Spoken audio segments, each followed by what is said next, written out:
Jika kita kembali ke contoh layanan keuangan, pada saat Anda meluncurkan aplikasi baru, layanan kartu kredit baru, apapun, dompet baru, sekitar 90% dari pengguna pertama Anda akan menjadi penipu, karena mereka telah dilarang dari layanan sebelumnya.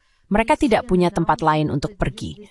Mereka melihat pengumuman bahwa startup baru meluncurkan kartu, dompet, atau apapun, dan mereka semua terkesima melihat bagaimana mereka bisa memanfaatkannya sebelum semua celah diperbaiki. Jasa sepenuhnya mereka menggalap kesemaan dengan ID digital 80% bagi kesenangan prioritas.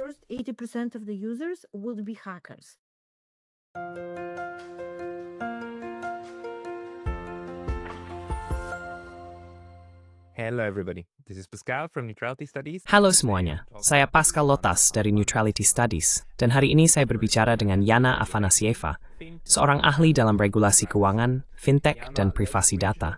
Yana memimpin tim kepatuhan regional di Amazon dan PayPal di Eropa, di mana ia memperoleh pengalaman luas dan pengetahuan mendalam tentang teknologi besar. Hari ini, kita ingin membahas tentang ID digital, terutama karena UEA telah meluncurkan proyek tersebut, dan Swiss juga baru saja memilih untuk mendukung ID digital. Apa ini awal dari masa depan distopia, atau risikonya hanya dibesar-besarkan? Mari kita bahas.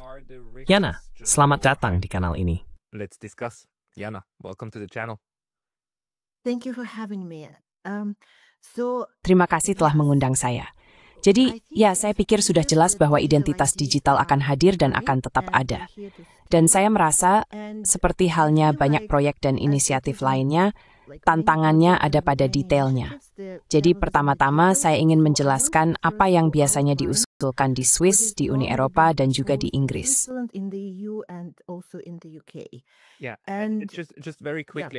Saya ingin cepat saja mengatakan bahwa kamu menulis kepadaku tentang hal ini dan berkata, lihat, ada masalah dengan diskusinya, terlalu hitam putih.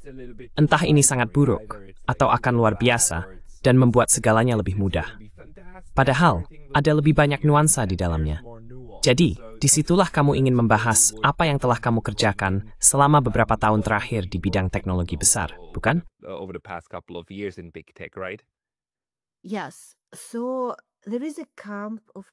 Ya, jadi ada sekelompok orang yang mengatakan kita harus menghentikannya, kita harus memprotesnya. Ini akan menjadi hal yang mengerikan karena kita semua akan diawasi dan ini akan menjadi masa depan yang Orwellian dan distopia.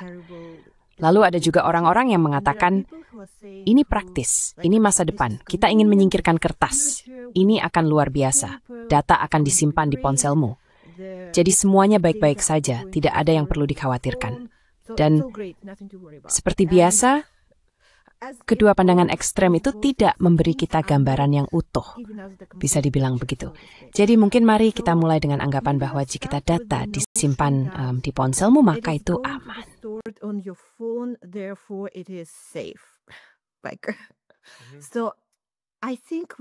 Jadi saya pikir kita harus memahami bahwa yang sebenarnya mereka katakan adalah jika data disimpan di ponsel kita, maka keamanan data kita pada dasarnya sama dengan keamanan ponsel kita.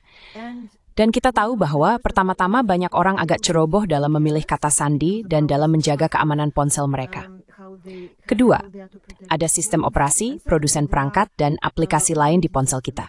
Aplikasi itu sendiri akan diunduh dari Google Play atau App Store. Jadi ada banyak, bisa dibilang, pengeluaran data put yang dapat aman seperti yang directly. Itu dapat diperlukan. So that's the first thing to keep in mind. Yes, it is true that let's say if I'm going to... Ya, memang benar bahwa misalnya jika saya pergi ke klub malam atau mengidentifikasi diri saya di tempat lain, pertukaran ini, skrip ini, tidak serta-merta masuk ke semacam basis data pusat tempat semuanya direkam. Ini hanya terjadi antara layanan dan ponsel saya, yang bagus tetapi itu keseluruhan ceritanya, bisa dibilang begitu. Dan untuk menambahkan ke pembicaraan ini, bahkan 12 tahun yang lalu, sudah mungkin untuk datang informasi untuk dalam itu. Jadi sekiranya kemarin tersebut lagi spektrasi satu. Capabilities have become more sophisticated, not less sophisticated during this time. So this is the first, I would say, Jadi ini adalah hal pertama, saya akan katakan, gagasan yang harus kita pahami dan ingat. Aspek penting lainnya di sini adalah bahwa kita diberitahu bahwa kita, sebagai masyarakat, akan dapat memutuskan informasi apa yang dibagikan dengan layanan, karena kita diberitahu bahwa pemerintah adalah penerbit solusi identitas digital ini. Namun, akan ada validator, verifikator, dan layanan non-pemerintah yang akan berinteraksi dengan kita. Dan berdasarkan banyak undang-undang privasi, kita harus memahami bahwa privasi sepenuhnya bergantung pada persetujuan. Jika Anda setuju untuk membagikan data Anda, penerima data Anda pada dasarnya aman karena Anda telah setuju untuk membagikan data tertentu kepada mereka. Is kind of safe because you agreed to share certain data with them. However, I don't think I need to. Namun, saya rasa saya tidak perlu mengingatkan orang bahwa kita diminta untuk menyetujui begitu banyak cookie, begitu banyak layar pop-up, begitu banyak email yang meminta kita tolong setujui bahwa Anda menyetujui kebijakan privasi ini, pembagian data ini. Kita tidak membacanya. Bahkan saya sendiri sebagai seseorang yang berusaha berhati-hati tidak selalu membacanya. Jadi kenyataannya bahwa kita mungkin menyetujui sesuatu tanpa benar-benar memahami konsekuensinya sangat mungkin terjadi. Dan kemudian, secara teknis, dari sudut pandang hukum, kesalahannya ada pada kita sebagai pengguna, tanggung jawabnya. Apakah kita benar-benar memberikan persetujuan yang diinformasikan terhadap apa yang akan terjadi? Saya akan mempertanyakan asumsi itu. Bisa dibilang begitu. I would question this assumption, so to speak. Yeah, so what do we then make out Ya, of that? And jadi, just maybe bagaimana for kita menafsirkan hal itu? context. Sedikit konteks politik. Di Swiss, beberapa tahun lalu, mungkin 3 atau 4, pemerintah mengajukan usulan mengenai identitas digital. Usulan itu disusun dengan konsep bahwa identitas digital akan dikembangkan oleh pihak ketiga, teknologinya, dan kemudian didistribusikan. Usulan tersebut ditolak secara telak dalam pemungutan suara. Sekarang pemerintah kembali dan berkata, "Hai teman-teman, baiklah, kami sudah belajar dari kesalahan. Kami tidak akan menyerahkannya ke pihak luar. Pemerintah yang akan mengerjakannya, pemerintah yang akan menjalankannya, dan pemerintah yang akan bertanggung jawab atas pelaksanaannya." Jadi, apakah kalian menginginkannya? Dan kali ini 54% menjawab, "Ya, baiklah, ayo kita lakukan." 4% said like, yeah, okay, sure, let's go for it. Because at the end of the day, the idea behind the digital Karena pada akhirnya, gagasan di balik identitas digital adalah memiliki versi daring dari, katakanlah SIM, atau seperti di Jepang, kartu identitasku yang kecil itu bukan. Jika aku ingin masuk ke sebuah klub yang mengharuskan bukti bahwa aku berusia di atas 18 tahun, aku menunjukkan kartu identitasku. Petugas melihat fotoku, memastikan, oke, ini memang kamu. Ia memeriksa tanggal lahirku, lalu memutuskan, oke, kamu boleh masuk, atau aku boleh menjualmu rokok, bukan? Kamu memiliki hak untuk membeli itu, sesuai dengan hukum yang berlaku. Sekarang, kita menginginkan hal yang sama di ranah digital, tetapi kita tentu tidak ingin hal itu kemudian digunakan untuk mengatur akses orang terhadap layanan, bukan? Dan dalam email yang kamu kirim padaku, kamu menekankan poin penting tentang bagaimana kita perlu membedakan antara penggunaan teknologi ini yang sah dan yang tidak sah. Alih-alih sekadar mengatakan, teknologi, ya atau tidak. versus just technology, yes or no. Yes, so actually this is a very interesting point. Ya, jadi sebenarnya ini adalah poin yang sangat menarik. Saya secara khusus memeriksa karena saya adalah warga negara Luxembourg dan sebelumnya saya adalah warga negara Rusia. Jika Anda membuka paspor Anda di suatu tempat tertulis, paspor ini adalah milik negara ini. Ya, jadi paspor itu bukan milik Anda, itu adalah milik negara. Dan dalam konteks identitas digital, saya tidak percaya bahwa konsep itu tepat untuk digunakan. Karena menurut saya, kerangka yang lebih baik untuk mengetahui bagaimana identitas digital dapat berfungsi adalah gagasan tentang layanan publik. Dalam hal ini, kita akan memberikan data tertentu kepada operator, kepada negara, dan mereka harus beri pemajuan kepada kita bahwa mereka akan menjaga itu aman. They would have to promise to us that they're going to keep it safe, and if something goes wrong, I mean, a hacking attack. Dan jika terjadi sesuatu yang salah, misalnya serangan peretasan atau gangguan lain pada layanan yang menyebabkan kerusakan, risiko, atau dampak negatif yang dapat diukur bagi kita, operator layanan harus bertanggung jawab. Jika kita melihat dari sudut pandang itu, saya percaya kita dapat menghilangkan atau setidaknya mengatasi banyak potensi risiko atau konsekuensi bagi pengguna.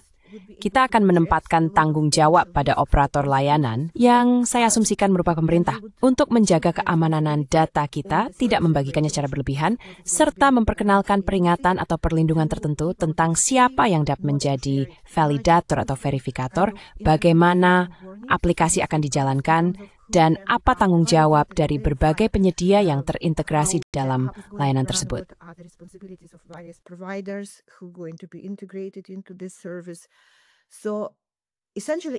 Jadi pada dasarnya, jika kita bisa menuntut operator layanan atas kerugian yang mereka timbulkan kepada kita, kemungkinan besar mereka akan lebih bertanggung jawab.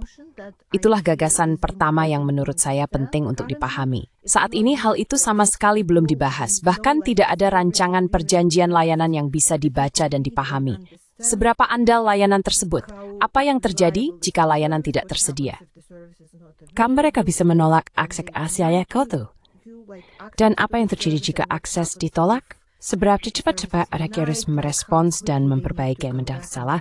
Apa yang terjadi jika datanya salah dan seterusnya?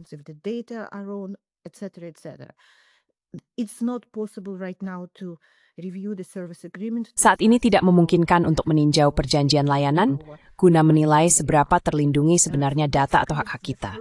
Jadi itu adalah konsep pertama yang menurut saya perlu dibahas secara terbuka sebelum layanan tersebut diluncurkan. Kedua, saya memiliki kekhawatiran khusus tentang penggunaan ID digital ini sebagai kredensial untuk mengakses layanan keuangan dan informasi medis. Gagasannya yang dipromosikan secara publik adalah bahwa Anda akan hendak menggunakan kredensial ini untuk mengakses layanan keuangan, membuka rekening bank, dan akan membuat kontrak kasih. Anda dapat menemukan hal tersebut di semua merikang proyek iBankry serta inisiatif Universitas Eropa dan Inggris.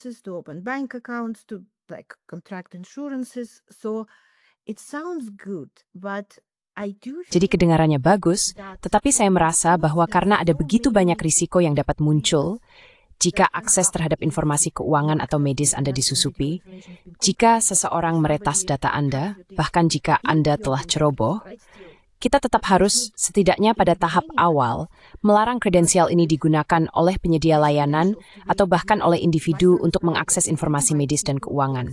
Konsekuensinya benar-benar krusial dan sulit untuk dinilai saat ini.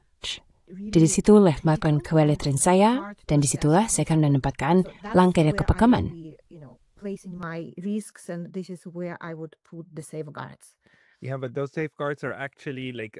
Ya, tapi perlindungan itu sebenarnya adalah perlindungan legislatif kan? Maksudnya, kamu akan mengatakan, oke, untuk hal-hal tertentu, ID ini tidak boleh digunakan. Karena akses ke layanan tersebut tidak boleh terhubung dengan sistem ID. Kalau tidak, kamu harus terus-menerus berbagi data bolak-balik. Jika kita ambil contoh bagaimana hal-hal berjalan sekarang, jika kamu ingin membuka rekening bank di sebagian besar negara, pada saat membuka rekening kamu harus membuktikan identitasmu. Saat itulah kamu membuktikan kepada bank bahwa kamu adalah orang yang kamu klaim. Dan setelah itu selesai, mereka tidak pernah melihat data itu lagi. Mereka mungkin diwajibkan untuk menghancurkan data tersebut dan menyingkirkannya, atau mungkin diwajibkan untuk menyimpannya dalam arsip. Tapi mereka tidak melihatnya setiap kali kamu mengakses rekening bankmu, kan?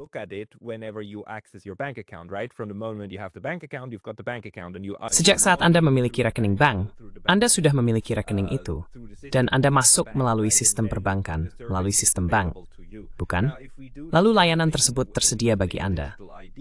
Sekarang, jika kita melakukan hal yang sama di dunia identitas digital, idenya adalah bahwa identitas itu digunakan untuk membuka rekening, dan pada saat itu dilakukan verifikasi, tetapi kemudian datanya dihapus lagi, dan sisanya dilakukan melalui sistem bank. Namun, jika digunakan skema yang berbeda, Anda akan benar-benar menggunakan identitas Anda berulang kali untuk masuk. Dan disitulah data berpindah bolak-balik, dan banyak risiko juga muncul. Orang-orang khawatir, bagaimana jika pemerintah kemudian mengatakan, akses ini diizinkan dan yang ini tidak, seperti dalam sistem skor kredit sosial. Maka identitas Anda berhenti berfungsi, dan Anda tidak memiliki akses ke layanan apapun. Disitulah ketakutan ala Orwell muncul, bukan? Yes, so there is a difference as you Ya, correctly mentioned. jadi ada perbedaan seperti yang Anda sebutkan dengan benar antara menunjukkan identitas Anda sekali untuk memverifikasi bahwa Anda adalah Anda, ini tempat tinggal Anda, ini kewarganegaraan Anda, dan sebagainya, dan fungsi lain saya akan katakan dari identitas digital yang telah diumumkan ini. Dan disinilah saya memiliki kekhawatiran. Penggunaan seperangkat kredensial ini untuk akses berkelanjutan ke suatu tempat. Karena Anda telah membuat kombinasi hal-hal seperti nama pengguna, kata sandi, biometrik, dan sebagainya. Lalu Anda bisa menggunakannya sekali atau Anda bisa dengan cara tertentu mengatakan, tolong ingat saya untuk akses di masa depan, dan kemudian Anda akan menggunakan kredensial ini untuk mengakses layanan keuangan. Dan inilah yang saya harap tidak diizinkan secara khusus untuk layanan keuangan, akses berkelanjutan ini.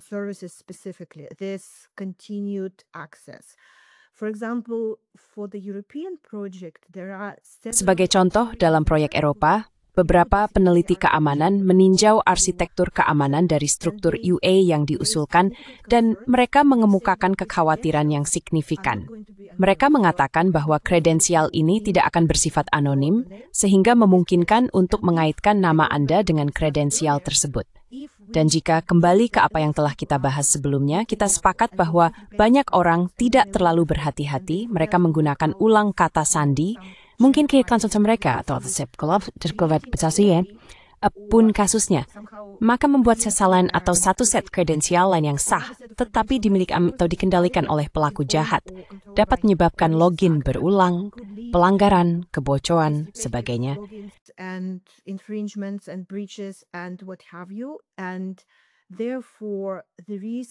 Dan karena itu, risikonya sangat-sangat tinggi. Yang menarik, jika kembali pada pengalaman saya dengan PayPal, Amazon, dan banyak perusahaan lain yang bekerja di ranah daring ini, adalah bahwa orang jujur sering berkata, saya tidak punya apa-apa yang perlu dikhawatirkan.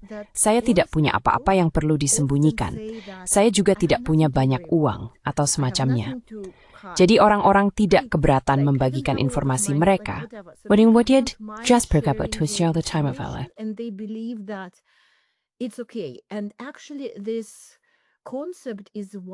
Dan sebenarnya, konsep ini banyak digunakan untuk pencegahan dan deteksi penipuan secara daring, karena diketahui bahwa orang jujur cenderung membagikan terlalu banyak informasi, sementara penipu bersembunyi atau menggunakan teknik penyamaran tertentu untuk menipu sistem. Masalahnya adalah orang jujur merupakan mayoritas. Kita tahu itu. Jadi jika kita menerima bahwa orang jujur cenderung agak ceroboh atau setidaknya tidak terlalu peduli, mereka akan mengklik apa saja. Ya, saya setuju untuk berbagi. Ya, individu sekali. Ya, tidak masalah. Tolong ingat kredensi kemudian login dan belian di masa depan, seterusnya.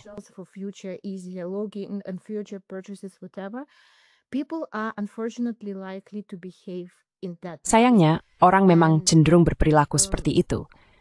Dan gagasan di sini, dan semacam bahkan saya akan katakan teka-teki filosofis, dilema filosofis yang saya pribadi rasakan, adalah bahwa di satu sisi kita harus mengakui bahwa inilah cara banyak orang berperilaku dan mengatakan bahwa penyedia layanan seharusnya dengan cara tertentu bertanggung jawab untuk melindungi orang dari diri mereka sendiri.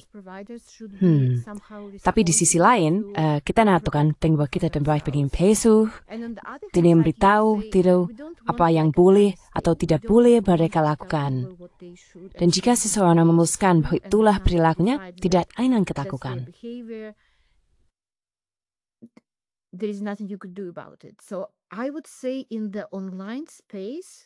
Jadi saya akan mengatakan bahwa di ruang daring, terutama ketika menyangkut informasi medis dan keuangan, saya berpihak pada pandangan bahwa perlindungan tertentu, dan saya katakan pembatasan teknis perlu diterapkan. Karena tidak semua orang melek teknologi, dan mereka menyukai kemudahan, dan akibatnya kerugian serta konsekuensi negatifnya bisa sangat-sangat besar.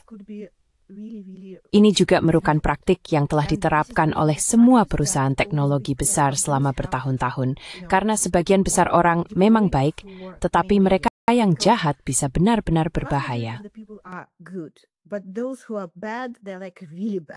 Yeah.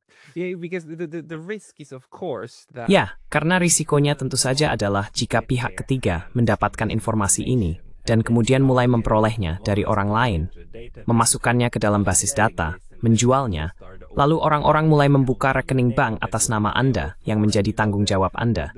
Dan, Anda tahu, potensi terjadinya penipuan berskala besar, jauh lebih besar di ruang digital. Hanya karena Anda bisa mengumpulkan begitu banyak data, bukan? Sedangkan dengan kartu fisik, resume styrig sesuai and it's diadu. And suklit kimborchijan, it's sidna di hasti. Ismea, it the wefstri it sank and that stress. fraud, then I mean it's a very, very serious crime, but you can do it with one at a time. And Tapi kamu bisa melakukannya satu persatu, bukan ratusan ribu atau bahkan jutaan. Apakah itu kekhawatiran utamanya? Tidak, maaf. Kekhawatiran utama bagi orang-orang yang takut dengan ID digital adalah bahwa pemerintah akan menyalahgunakannya. Bahwa ID itu akan digunakan untuk mengatur dan mengendalikan kita, bukan? Jika kamu harus mengetuk ID digitalmu dimanapun kamu pergi, maka ada server di latar belakang, di suatu lembaga pemerintah yang gelap entah di mana, yang mulai membuat profil tentang dirimu, kemana orang ini bergerak, dan kemudian algoritma masuk dan menentukan apakah ini warga yang berperilaku baik atau warga yang berperilaku aneh. Maksudku, itulah monster data pemerintah. Itu juga ketakutan yang nyata, bukan? That's also a real fear, isn't it? Yes, so this conversation first happened with Ya, jadi, the concept of privacy. Percakapan ini pertama kali muncul seputar konsep privasi dalam pesan digital, dan mungkin, seperti yang Anda tahu, audiens Anda baru-baru ini mendengar percakapan antara Lex Fridman dan Pavel Durov.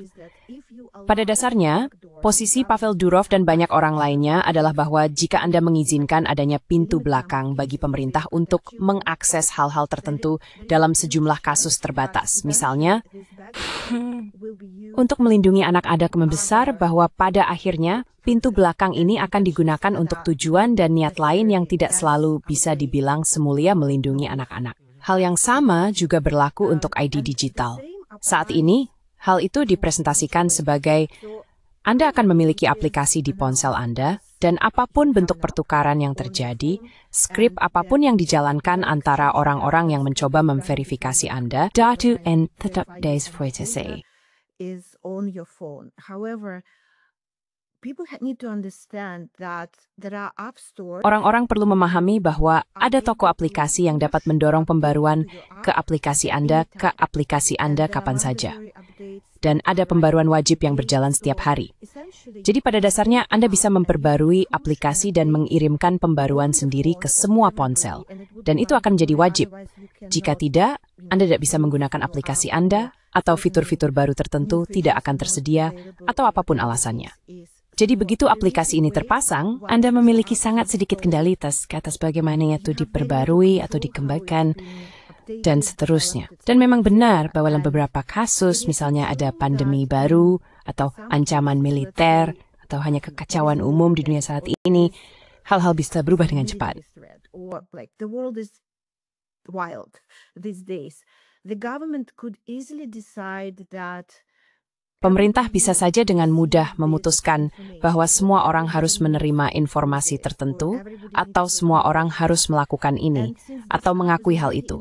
Dan karena aplikasi ini sudah ada di tangan masyarakat dan bisa digunakan untuk berkomunikasi, pesan bisa langsung dikirimkan ke aplikasi tersebut.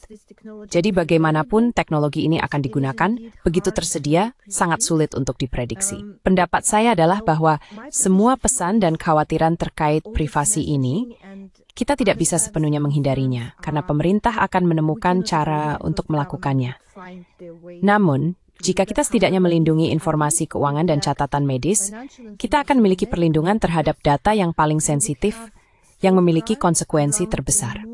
sensitive information that has the biggest consequences. So, and this is a legal question, right? Dan ini adalah pertanyaan hukum, bukan? Apa yang pemerintah izinkan untuk dilakukan, atau jenis undang-undang seperti apa yang kita buat seputar identitas digital untuk menentukan apa yang boleh dan tidak boleh digunakan. Jadi, dalam arti tertentu, pada titik itu bukan lagi pertanyaan tentang teknologi, melainkan pertanyaan tentang kerangka hukum di sekitarnya yang seharusnya menjadi perhatian kita. Around it. that needs to worry us. Yes, so as I said, currently Ya, jadi seperti yang saya katakan, saat ini paspor adalah milik pemerintah. Secara teknis, pemerintah dapat mencabutnya. Yang saya perhatikan, dalam kerangka hukum, ada perbedaan antara konsep kepemilikan dan konsep hak. Jika kita berpikir secara luas tentang dua konsep ini, kepemilikan atau aset adalah sesuatu yang dapat berpindah tangan, dapat dipertukarkan, dapat menjadi objek kontrak. Namun hak adalah sesuatu yang menjadi milik Anda, itu diberikan kepada Anda when the staff demand. conferred upon you and it cannot be taken away. However, legally, Namun secara hukum, jika kita melihat pelanggaran terhadap hak milik dibandingkan dengan pelanggaran terhadap hak asasi manusia, jauh lebih sulit untuk membela hak asasi manusia dan jauh lebih mudah untuk membela hak milik. Hak milik dapat diukur, kerugian dapat dinilai, klaimnya bersifat nyata, dan ada jauh lebih banyak presiden yang menyatakan inilah jumlah kerugian yang saya alami karena layanan buruk, perilaku tidak pantas, atau apapun kasusnya. Sebabnya, keseluruhan identitas seperti itu menghakurt terhadap record sangat sulit untuk diperbaiki. great, but it's very, very hard to defend. And if we structure this contract between Dan jika kita menyusun kontrak ini di antara kita, memberikan data kita kepada layanan publik yang mengoperasikan sistem identitas digital kita, dan kita menyatakan bahwa data kita adalah milik kita, maka kita dapat menilai kerugiannya. Kita dapat menghitung kerugian yang terjadi. Kita dapat misalnya memiliki mekanisme untuk menentukan berapa banyak yang harus dibayar pemerintah, atau apa yang harus mereka lakukan jika mereka ingin menolak memberikan layanan kepada kita. Misalnya, apakah mereka memerlukan perintah pengadilan, apakah mereka memerlukan surat keterangan dari kepolisian. Jadi kita dapat menyusun hak dan tanggung jawab di seputar hal itu dengan sedikit lebih mudah, daripada sekadar mengatakan, nah ini hak Anda dan kami akan selalu menghormatinya. Karena mekanisme penegakannya agak terlalu abstrak untuk bagian hak tersebut, sayangnya. Seharusnya tidak demikian. Tetapi saat ini itulah praktik yang terjadi. But currently, it is the current practice. Yeah, and we've seen during the pandemic, especially in Europe, with all of these. Ya, dan kita telah melihat selama pandemi, terutama di Eropa, dengan semua kode QR dan pemeriksaan apakah seseorang sudah divaksin atau belum. Dan hal itu menentukan apakah seseorang bisa mengakses tempat tertentu atau tidak. Betapa menakutkannya jika gagasan tentang akses dan hak untuk mengakses sesuatu menjadi tidak terkendali. Tapi maksud saya, satu pertanyaan yang sudah lama ada di benak saya adalah, apakah identitas digital memiliki perbedaan teknologi yang mendasar dari identitas fisik, yang mencegah versi digital digunakan dengan cara yang sama seperti versi fisik? Saya ingin memberi contoh tentang eksperimen berbeda yang sebenarnya dijalankan oleh Swiss. Of a different experiment that Switzerland actually ran. Switzerland already 10 years ago had an experiment. Sekitar 10 tahun yang lalu, Swiss melakukan sebuah eksperimen di beberapa kanton dengan sistem pemungutan suara digital. Saya sebenarnya ikut serta dalam hal itu. Saya mendaftar untuk berpartisipasi. Untuk beberapa referendum publik yang rutin kami lakukan, saya menerima surat berisi kode akses ke sistem tersebut. Di sistem itu, saya bisa memberikan suara secara digital hanya dengan memberi tanda centang, mengirimkannya, dan selesai. Pemungutan suara selesai. Mereka menghentikan sistem itu di seluruh Swiss. Eksperimen tersebut ditinggalkan karena dianggap tidak cukup aman. Dan ada beberapa masalah mendasar yang membuat diputuskan bahwa sistem itu tidak bisa dilanjutkan. Sekarang saya bisa memberikan suara lagi, tetapi saya harus melakukannya melalui surat.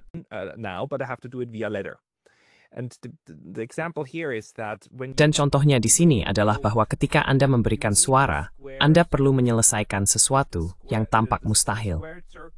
Hal yang tampak mustahil itu adalah bahwa suara Anda harus dapat diverifikasi, bahwa suara itu benar-benar berasal dari Anda, seseorang yang memiliki hak untuk memilih. Tetapi pada saat yang sama, harus tetap anonim. Dengan pemungutan suara melalui surat, hal ini mudah diterapkan. Anda memiliki surat suara kecil. Anda memasukkannya ke dalam amplop pertama, menutupnya, dan amplop itu tidak memiliki nama atau tanda pengenal apapun. Lalu amplop itu dimasukkan ke dalam amplop kedua, yang berisi alamat, nama, dan tanda tangan Anda. Ketika surat itu tiba, seseorang memeriksa amplop luar. Oh, baik, orang ini berhak memilih. Lalu mengambil amplop dalamnya dan memasukkannya ke dalam kotak suara, di mana amplop-amplop itu diacak.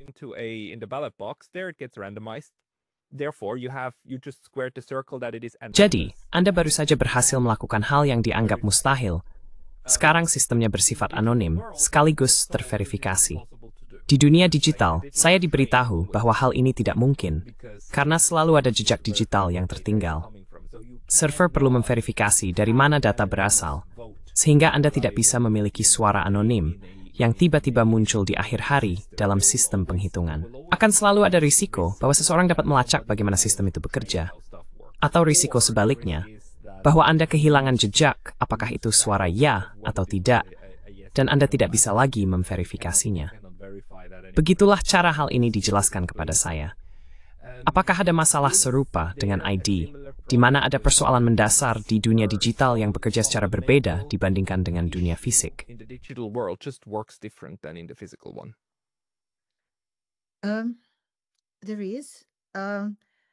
Ada. Jadi, sebenarnya kembali ke pertanyaanmu, mungkin ini saat yang tepat untuk berbagi semacam filosofi yang telah saya kembangkan tentang kemajuan teknologi dan apa artinya bagi manusia.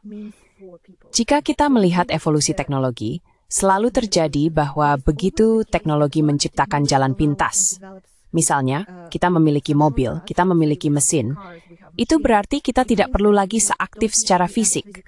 Kita tidak perlu melakukan pekerjaan berat yang menguras tenaga. Untuk timbang benas ani, artes mausim ngembang dapat terfinta into celestia untuk mengimbai not. Have intentional activities to compensate for the shortcuts. Otherwise, like with machines, we can be less. Kalau tidak, seperti halnya dengan mesin, kita bisa menjadi kurang aktif secara fisik dan kehilangan kesehatan kita. Hal yang sama berlaku untuk perkembangan pertanian dan makanan. Kita harus bersikap sengaja terhadap hal itu. Hal yang sama juga berlaku untuk internet. Mungkin kita jadi lebih jarang membaca, atau kita tidak mengembangkan daya ingat dengan cara yang sama. Atau kita menjadi kurang kritis dalam menilai informasi karena jumlahnya begitu banyak. Jadi, saya akan mengatakan bahwa saya seorang yang optimis terhadap teknologi, tetapi saya juga harus realistis dalam arti bahwa setiap kemajuan teknologi adalah jalan pintas. Dan kita kehilangan sesuatu yang dulu bisa kita nilai atau kendalikan melalui kemampuan manusia kita.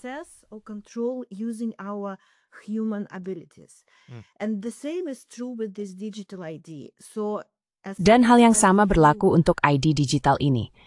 Begitu Anda, saya katakan, menempatkan identitas atau parameter identitas atau semacam kumpulan kredensial di luar diri Anda, entah itu di ponsel, dalam basis data, apapun, bahkan mungkin dalam bentuk hologram suatu hari nanti, Anda kehilangan sebagian kendali.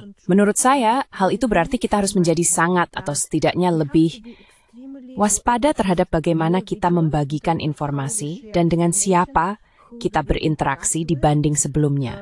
Karena setiap kemudahan, setiap jalan pintas selalu memiliki harga. Dan dengan ID digital ini, halnya persis sama. Mungkin analogi lain yang cocok di sini adalah media sosial. Dulu semua orang ada di Facebook, semua orang berbagi. Saya terbang ke sini, saya terbang ke sana. Sekarang trennya berbalik. Orang-orang semakin jarang menggunakan media sosial. Mereka berkata, saya tidak Facebook. People are saying like, I don't need Facebook, I'm deleting whatever. So, I believe with digital ID, saya menghapus apapun. Jadi, saya percaya dengan ID digital, siklusnya akan hampir sama. Beberapa orang akan sangat gembira. Wah, betapa mudahnya. Coba ini, coba itu. Cepat sekali, hebat. Lalu mungkin akan ada beberapa insiden peretasan, beberapa klaim, beberapa pelanggaran privasi, dan orang-orang akan mulai berpikir, oh, saya harus berhati-hati sekarang. Saya tidak ingin ini terjadi pada saya. Jadi hal itu akan terjadi pada akhirnya. Mungkin saya sebenarnya dicaikan di ide yang baik untuk melilipkan apa yang disebut peretas putu guna lihat di mana letak kerentanannya, atau jenis insiden perilaku manusia baik yang bisa cegah dengan langkah-langkah teknik Canada dan sebetulnya sulit untuk menentukan tepat di mana insiden atau kerentanan itu akan terjadi. Tetapi kemungkinan besar dan sering terjadi, terutama pada masa awal. And they will happen a lot, especially during the early days. if we go back to the example of financial Jika kita kembali ke contoh layanan keuangan, Patrizi, pada saat Anda meluncurkan aplikasi baru, layanan kartu kredit baru, apapun, dompet baru, sekitar 90% dari pengguna pertama Anda akan jadi penipu, karena mereka telah dilarang dari layanan sebelumnya. Mereka tidak punya tempat lain untuk pergi. Mereka melihat pengumuman bahwa startup baru meluncur kartu, dompet, atau apapun, dan mereka semua bergegas ke sana untuk melihat bagaimana mereka bisa memanfaatkannya sebelum semua celah diperbaiki. Jadi kita bisa 100% mengharapkan perilaku yang sama dengan identitas digital. Sekitar 80% pengguna pertama akan menjadi peretas. Akan ada bot, akan ada orang-orang yang bereksperimen dengan layanan tersebut, akan ada peneliti, mahasiswa di garasi mereka yang mencoba melihat apa yang mungkin dilakukan. Jadi, ya, menepizarkan anpana pesuan, kilas, pidu, perfist. I would say, and a lot of loopholes, for sure. Right. So would you Benar. Jadi, apakah kamu lebih khawatir tentang aspek teknologinya? Bagaimana hal itu diterapkan? Atau lebih khawatir tentang peraturan yang mengaturnya? Maksudku, jelas keduanya penting. Tapi yang mana yang membuatmu merasa lebih tidak tenang? the one that makes you feel more uneasy? The government part. So because Bagian pemerintah. Karena teknologi bisa kita perbaiki, kita bisa menilainya, kita bisa melacaknya, kita bisa berkata, nah, disitulah kesalahan kode yang menyebabkan kerentanan itu terjadi. Begini cara kita memperbaikinya. Ini tidak akan terjadi lagi. Tapi dengan pemerintah, terutama jika ada semacam situasi darurat, kemungkinan besar umpan balik yang normal akan hilang. Segalanya bisa dilakukan dengan tergesa-gesa atau dibenarkan dengan alasan darurat. Kayak luar biasa. Kita premium sebelumnya, dan kemungkinan akan membuka lagi.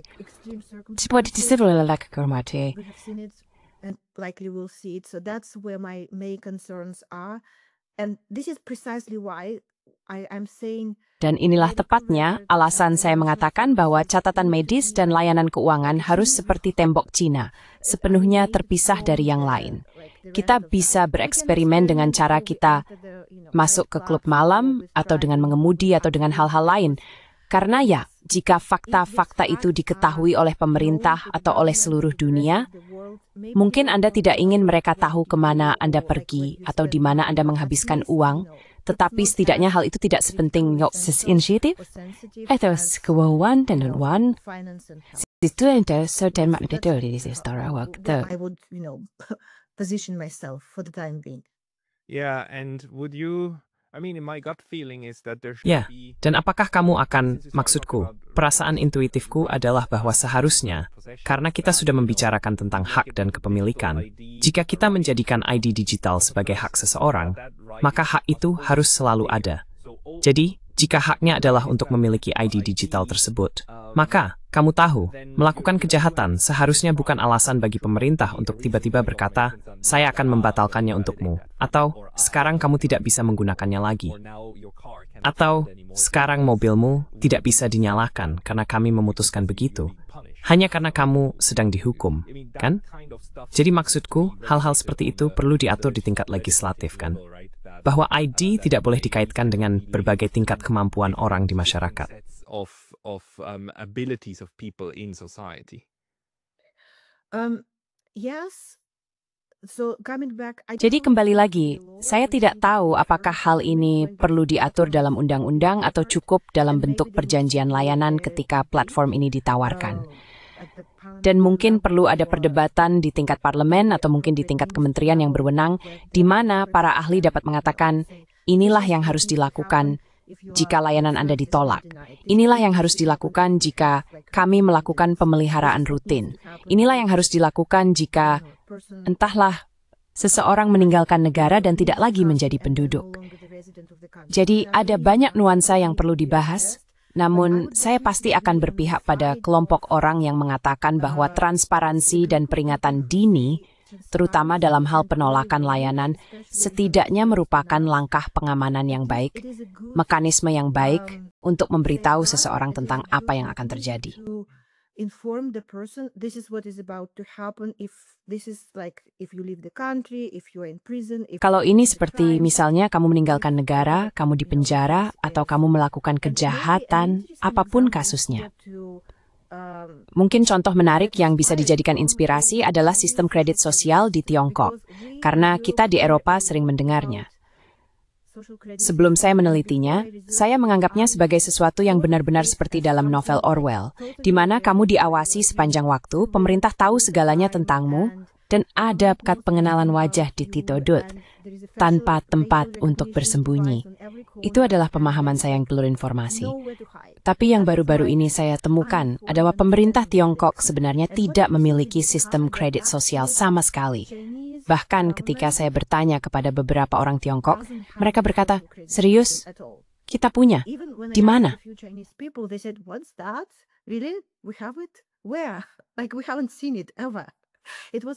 Seperti kita belum pernah melihat hal seperti itu sebelumnya. Itu sangat menarik.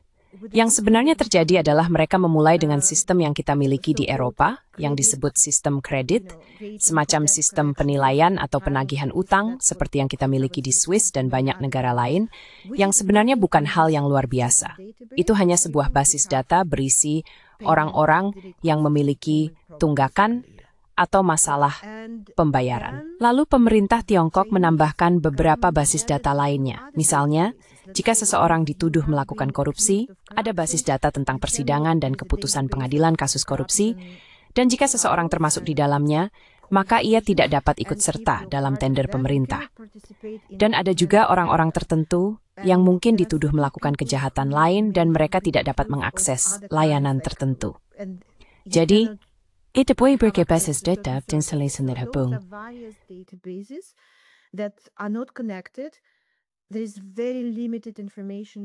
Informasi tentang di mana dan bagaimana hal itu dapat digunakan sangat terbatas. Penggunaannya sangat selektif dan jelas tidak menyeluruh. Apa yang coba dilakukan dan kemudian dibatalkan oleh pemerintah Tiongkok adalah komponen pengenalan wajah. Mereka tampaknya mengujinya di beberapa kota dan proyek percontohan di beberapa provinsi. Tetapi hasilnya tidak baik, jadi mereka membatalkannya. Bahkan mereka memutuskan bahwa hal itu tidak bermanfaat. Terlalu membingungkan, datanya tidak akurat, tercemar, terlalu banyak keluhan, terlalu banyak situasi yang membingungkan. Jadi saat ini sebenarnya sudah ditarik kembali. Mungkin ada sedikit harapan di situ juga. Ketika pemerintah mencoba mengumpulkan terlalu banyak data, terlalu banyak detail, terlalu banyak nuansa, mereka menjadi bingung dan berkata, baiklah, kami tidak bisa menanganinya lagi. Jadi, mari kita hentikan saja. Jadi, itu juga mungkin terjadi.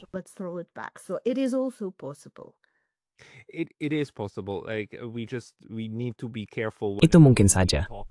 Kita perlu berhati-hati setiap kali membicarakan tentang digitalisasi, aspek-aspek fundamental dari dunia sosial, cara kita berinteraksi, dan juga dunia hukum. Pemungutan suara adalah salah satu contohnya. Identitas digital adalah contoh lainnya. Uang adalah yang ketiga tentu saja, karena hal-hal ini sangat penting bagi cara masyarakat berfungsi. Dan jika kita mendigitalisasikannya, kita menghadapi risiko yang sangat besar bahwa kita mungkin baru menyadarinya setelah kita menggunakannya, bahwa kita telah merugikan diri sendiri. Jadi untuk saat ini, kita masih hidup di dunia di mana kita memiliki pemungutan suara fisik, identitas fisik, dan uang fisik. Untungnya, meskipun pembahasan tentang digitalisasi hal-hal tersebut pasti akan datang.